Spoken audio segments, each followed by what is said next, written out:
السلام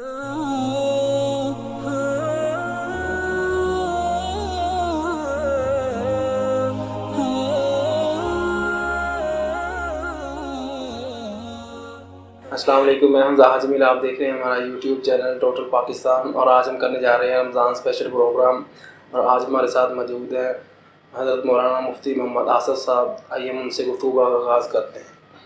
السلام علیکم۔ جی وعلیکم السلام ورحمۃ اللہ وبرکاتہ۔ تو مفتی صاحب کیا حال چال ہیں آپ؟ جی اللہ کا بڑا شکر ہے۔ میں آپ کو سب سے پہلے خوش آمدید کہتا ہوں تشریف آوری پہ، اور شکریہ ادا کرتا ہوں آپ یہاں پہ تشریف لائے۔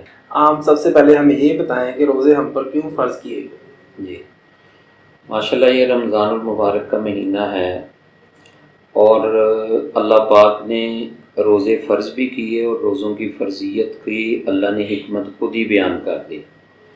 فرمایا یا ایھا الذین آمنوا کتب علیکم الصیام کما کتب علی الذین من قبلکم لعلکم تتقون۔ روزے تم پر فرض کیے گئے ایمان والو، اس لیے تاکہ تمہارے اندر تقوی کی دولت پیدا ہو۔ تو تقوی کے حصول کا سب سے بہترین ذریعہ وہ روزہ ہے، اور سالانہ اللہ تعالیٰ نے یہ ایک سیزن رکھا ہے نیکیوں کی۔ آپ سمجھ لیں کہ ایک موسم بہار آتا ہے، اس میں انسان کے اندر خوف خدا پیدا ہوتا ہے، انسان کے اندر اللہ کی محبت پیدا ہوتی ہے۔ تو روزہ اصل جو ہے وہ تقوی کے حصول کا نام ہی ہے۔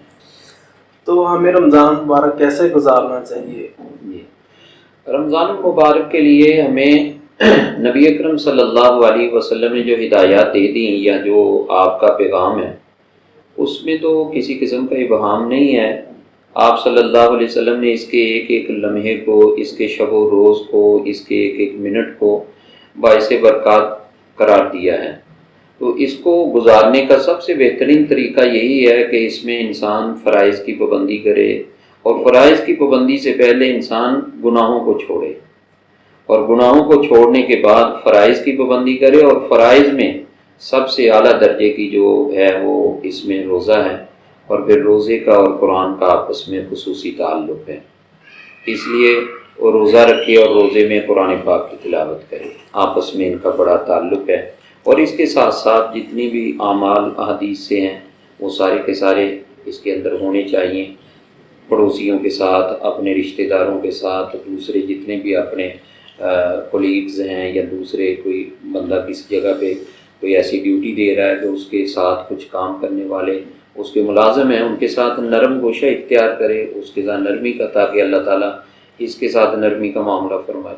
تو بہت سارے کام ہیں جو رمضان المبارک میں کرنے والے ہیں، رات کا قیام ہے، دن کا روزہ ہے، قرآن کی تلاوت ہے۔ 4 کام نبی اکرم صلی اللہ علیہ وسلم نے ہمیں خود ہی ارشاد فرما دیے ہیں، اور میرا خیال ہے جہاں پہ نبوت کی تعلیم موجود ہے وہاں تو رونق ہی رونق ہے۔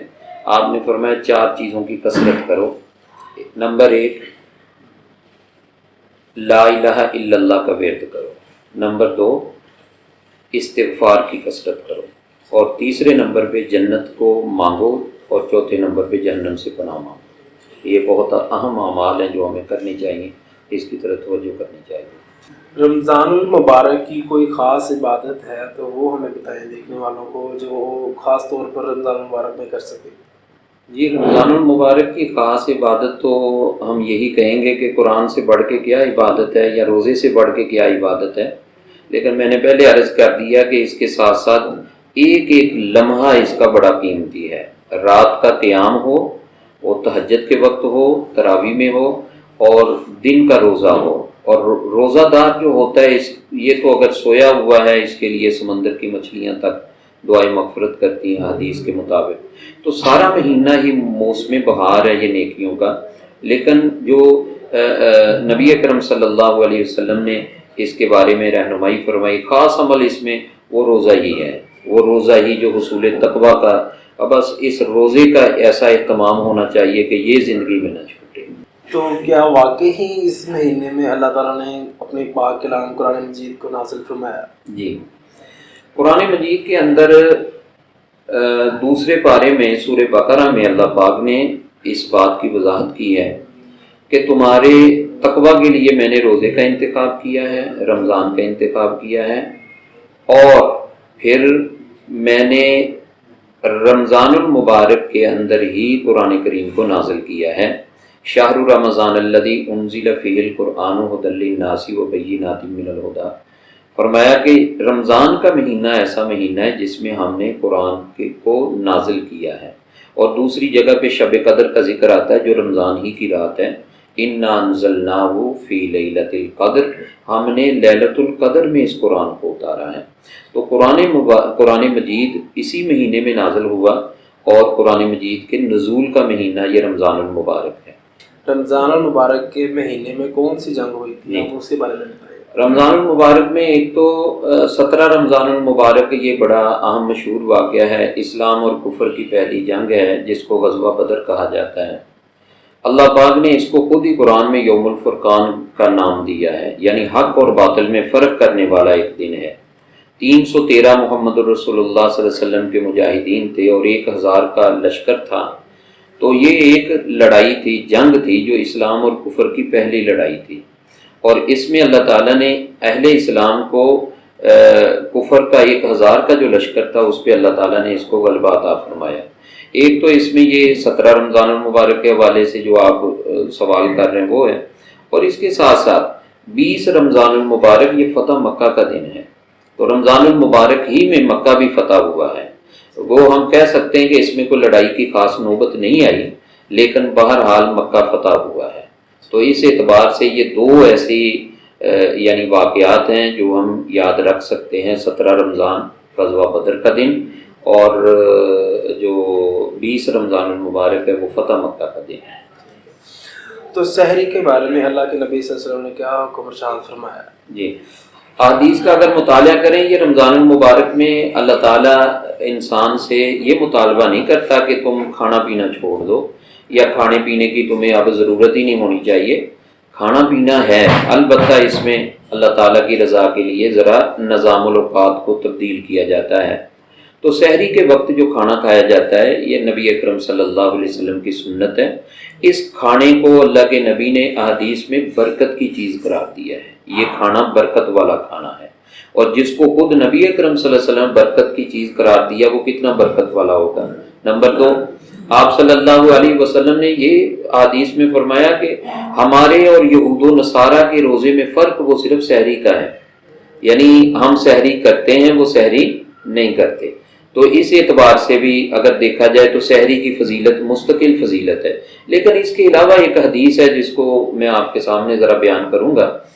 نبی اکرم صلی اللہ علیہ وسلم فرمایا کہ ان اللہ و ملائکتہ یصلون علی المتسحرین، بے شک اللہ اور اس کے فرشتے سحری کا کھانا کھانے والوں پر رحمت نازل فرماتے ہیں۔ تو کھانے کی اپنی فضیلت ہے اور کھانے والوں پر نزول رحمت ہوتا ہے۔ اگر کوئی بھول کر روزے میں کوئی چیز کھا پی لے تو اس کے بارے میں کیا ارشاد ہے؟ جی، شریعت میں نبی اکرم صلی اللہ علیہ وسلم نے بڑی شفقت فرمائی، اللہ تعالیٰ نے اس امت کے ساتھ بڑا نرمی والا معاملہ فرمایا کہ نسیان اور بھول اللہ نے اس امت سے اٹھا لی ہے۔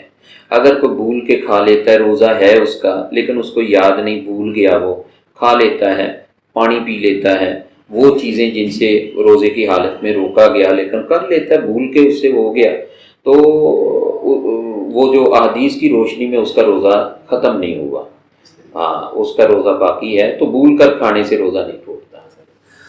تو کن کن چیزوں سے جو روزہ ٹوٹ جاتا ہے اس کے بارے میں تھوڑی سی وضاحت فرما دیں۔ جی،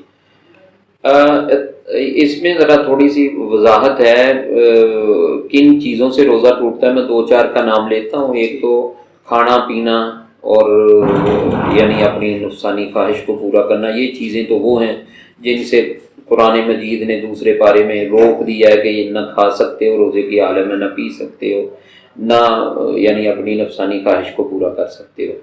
اس کے علاوہ کچھ ایسی چیزیں جو کھانے پینے کے قبیل سے ہیں، مثلاً کوئی اسموکنگ کرتا ہے، اسی طریقے سے کوئی ایسی چیز کھا لیتا ہے جو کھانے پینے کے قبیل سے آ جاتی ہیں، ان کو کھانا سمجھا جاتا ہے۔ تو یہ وہ چیزیں، انہیلر کا استعمال آج کل ہو رہا ہے تو اس سے باف وغیرہ لیتے ہیں، اس سے بھی روزہ ٹوٹ جاتا ہے۔ تو یہ ایسی چیزیں، یا عورتیں ان کی اگر کوئی مخصوص ایام شروع ہو جاتے دوران روزہ، ان کا روزہ ہے لیکن اس میں مخصوص ایام شروع ہو گئے ان کے، تو اس وجہ سے بھی ان کا روزہ ختم ہو جائے گا، بعد میں اس کی قضا ہوگی۔